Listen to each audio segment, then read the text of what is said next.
اعوذ باللہ من الشیطان الرجیم بسم اللہ الرحمن الرحیم رب اشرح لی صدری ویسر لی امری واحلل عقدۃ من لسانی یفقہوا قولی رب یسر ولا تعسر وتمم بالخیر وبک نستعین اللہم صلی علی محمد وعلی آل محمد۔ السلام علیکم رحمۃ اللہ وبرکاتہ۔ آج ہم سورۃ البقرہ کی آیت نمبر 21 کو کور کرتے ہیں، ایک بار پڑھ لیجئے۔ بسم اللہ الرحمن الرحیم یا ایہا الناس اعبدوا ربکم الذی خلقکم والذین من قبلکم لعلکم تتقون۔ ایک بار ان کو ہم تجوید سے پڑھتے ہیں۔ یا کے اوپر مد ہے، 3 الف کے برابر کھینچ کے پڑھیں گے۔ یا کے اوپر تشدید ہے، 2 بار اس کو پڑھا جائے گا۔ ہا حروف ہلکی کا حرف حلق کے نچلے حصے سے ادا کریں گے۔ آگے نون مشدد ہے، خوب غنہ کریں گے، سین کو عین سے ملائیں گے۔ عین حروف ہلکی کا حرف حلق کے درمیان سے ادا کریں گے۔ جو سین تھا پہلے وہ حرف صفیریہ ہے، جب پڑھیں گے تو سیٹی کی آواز آنی چاہیے۔ دال کے بعد واو ہے، واو کے اوپر جزم، پیچھے پیش 1 الف کے برابر کھینچ کے پڑھیں گے، 1 الف کے برابر کھینچ کے پڑھیں گے۔ وا جو ہے وہ اس کو ہم پر پڑھیں گے کیونکہ اس کے اوپر زبر ہے۔ آگے با ہے، با کے اوپر تشدید ہے، 2 بار پڑھا جائے گا۔ میم کو لام سے ملائیں گے، لام کے اوپر تشدید ہے، 2 بار پڑھا جائے گا۔ آگے یا ساکن سے پیچھے زیر ہے، 1 الف کے برابر کھینچیں گے۔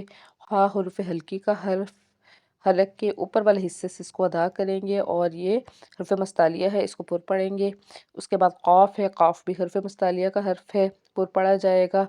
میم ساکن ہے، یہاں پہ غنہ نہیں ہوگا کیونکہ آگے واو ہے، یہاں پہ اظہار شفوی ہوگا۔ آگے لام کے اوپر تشدید، لام کو 2 بار پڑھیں گے۔ زال یا زی، یا ساکن سے پیچھے زیر ہے، 1 الف کے برابر کھینچیں گے۔ میم نون زیر میم، یہاں پہ غنہ ہوگا یعنی کہ اخفا کریں گے کیونکہ نون ساکن کے بعد قاف آ رہا ہے۔ با جو ہے، با کے اوپر قلقلہ ہوگا کیونکہ یہ حرف قلقلہ میں سے ہے۔ قب، لام زیر لی، کاف میم پیش کم، قبلکم۔ بعد لام ہے، لام کے بعد عین، لام زبر ال، لام زبر لا، لام کو 2 بار پڑھا جائے گا۔ کاف میم پیش کم، یہاں پہ بھی اظہار شفوی ہوگا۔ اس کے بعد تا کے اوپر تشدید ہے، تا کو 2 بار پڑھیں گے۔ تتقو، قاف حرف مستعلیہ کا حرف پر پڑھیں گے، واو ساکن سے پیچھے پیش ہے، 1 الف کے برابر کھینچ کے پڑھیں گے، نون زبر نا۔ تتقون، وقف کرتے ہیں تو تتقون۔ اب ہم سورۃ البقرہ کی آیت نمبر 21 کی گرامر کرتے ہیں۔ یا ہے، یا ایہا، اس کو کہیں گے ندا، اور الناس کو کہیں گے منادا۔ اور یہاں اس کی جو تعریف ہے وہ دیکھ لیں۔ اگر منادا ال کے ساتھ ہو، یہاں پہ دیکھیں الناس میں ال آ رہا ہے، تو منادا ال کے ساتھ اگر ہو تو ایہا مذکر ہوگا اور ایتھا مؤنث کے لیے یوز کیا جائے گا، ٹھیک ہے۔ اور اگر منادا ال کے بغیر آتا ہے پھر وہ پیش کے ساتھ ہوگا، تو پھر ہم کیسے پڑھیں گے؟ جیسے یا محمد، یا آدم، ٹھیک ہے۔ اس کے بعد دوسرا لفظ ہے اعبدو، یہ فعل ہے، مادہ اس کا کیا ہے؟ عین با دال، اور باب النصرہ سے ہے۔ ماضی کا پہلا صیغہ ہے عبدہ، فعل مضارع کا پہلا صیغہ ہے یعبدو۔ یہاں پہ یہ امر میں آ رہا ہے، امر واحد ہے اعبد، اور اس کی جو جمع ہے فعل امر جمع وہ ہوگی اعبدو۔ اس کے بعد ہے ربکم، یہ مرکب اضافی ہے۔ مرکب اضافی کی جو تعریف ہے وہ کیا ہے کہ مضاف جو ہے وہ ہمیشہ پیش کے ساتھ ہوتا ہے اور مضاف الیہ ہمیشہ زیر کے ساتھ، مگر یہاں پہ اس کے دیکھیں آپ کہ یہ دونوں جو ہیں وہ الگ شکل میں ہیں، یعنی کہ ربکم نہیں ہے بلکہ ربکم ہے۔ اور ربا کیوں ہے؟ اس کی وجہ یہ ہے کہ یہ مفعول ہے، مفعول بھی ہی ہوگا تو وہ حالت نصب میں ہوگا، اس لیے یہاں پہ آیا ربا، جبکہ اصل میں ہونا چاہیے تھا ربو۔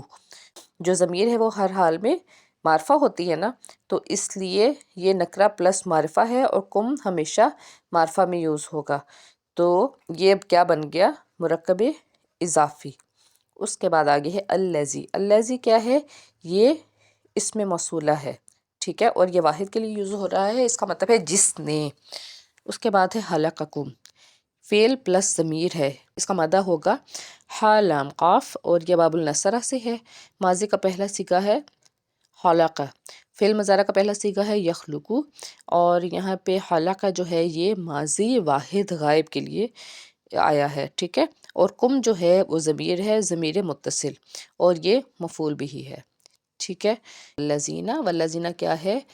واو جو ہے وہ عاطفہ ہو گیا اور آگے الذین اس میں موصولہ ہو گیا الذین، اور یہاں پہ یہ جمع مذکر کے لیے یوز کیا گیا ہے۔ من قبلی، من جو ہے وہ حرف جارہ ہے، ٹھیک ہے، پلس قبلی زیر کے ساتھ ہے تو یہ کیا ہو گیا، جار مجرور ہو گیا، مرکب جاری ہے، ٹھیک ہے، اور متعلق کس کی ہے، الذین، اور قبلی کے ساتھ آپ کو کم نظر آ رہا ہے تو یہ قبلکم کیا بن گیا، مرکب اضافی۔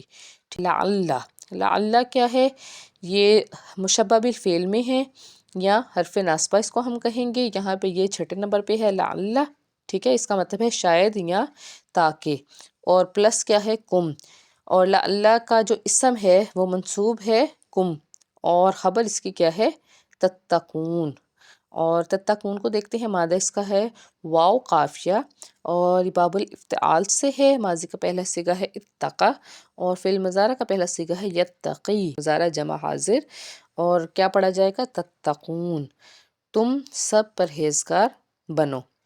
ایک بار اس کا ہم گرامر کے لحاظ سے ترجمہ کرتے ہیں۔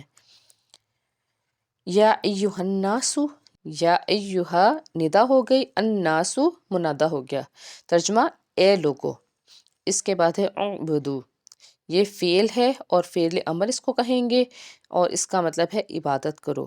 ربکم مفعول بھی ہی ہے، اور ترجمہ اس کا کیا ہے، اپنے رب کی، یعنی کہ مرکب اضافی۔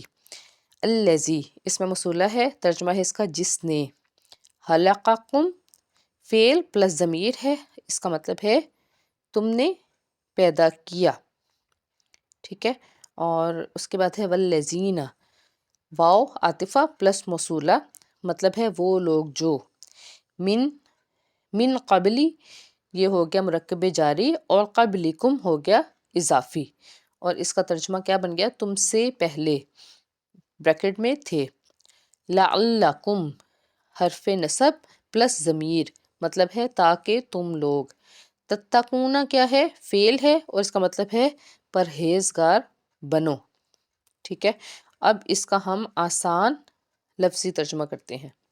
یا ایہا الناس، اے لوگو، اعبدو عبادت کرو، ربکم اپنے رب کی، الذی جس نے، خلقکم تمہیں پیدا کیا، والذین اور وہ لوگ جو، من سے، قبلکم تم سے پہلے، لعلکم تاکہ تم، تتقون تم سب پرہیزگار بنو۔ با محاورہ ترجمہ کرتے ہیں، اے لوگو تم اپنے رب کی عبادت کرو جس نے تمہیں پیدا کیا، اور ان لوگوں کو جو تم سے پہلے ہوئے تاکہ پرہیزگار بن جاؤ۔ تفسیر کو دیکھتے ہیں۔ یا ایہا الناس خطاب کیا گیا ہے لوگوں کے ساتھ، ٹھیک ہے، اعبدو عبادت کرو، کس کی عبادت کرو، ربکم اپنے رب کی۔ اللہ تعالیٰ نے کیا حکم دیا انسانوں کو کہ اپنے رب کی عبادت کرو، یعنی کہ اپنے رب کی بات مانو، اپنے رب کی بات کو سمجھو۔ الذی وہ رب، خلقکم جس نے پیدا کیا ہے، کس کو، تم کو، والذین اور ان کو، من قبل جو تم سے پہلے تھے، ٹھیک ہے، لعلکم تاکہ تم، تتقون تاکہ تم ڈرو اللہ کی ذات سے، یعنی قرآن کی دعوت تمام انسانوں کے لیے عام ہے، ہر طرح کے انسان کے لیے قرآن کی دعوت جو ہے وہ عام ہے، مگر اس دعوت سے فائدہ اٹھانا یا نہ اٹھانا لوگوں کی آمادگی پر اور اس آمادگی کے مطابق ان اللہ کی توفیق پر منحصر ہے، یعنی کہ اللہ تعالیٰ کس کو توفیق دیتا ہے، لہٰذا پہلے انسانوں کے درمیان فرق کر کے واضح کر دیا گیا، یعنی کہ انسان کی کیا کیا اقسام ہو سکتی ہیں، کس طرح کے ہو سکتے ہیں، پہلے یہ بات واضح کی گئی، ٹھیک ہے، اور کہ کس طرح کے لوگ فائدہ اٹھا سکتے ہیں اور کس قسم کے لوگ جو ہیں وہ فائدہ نہیں اٹھا سکتے۔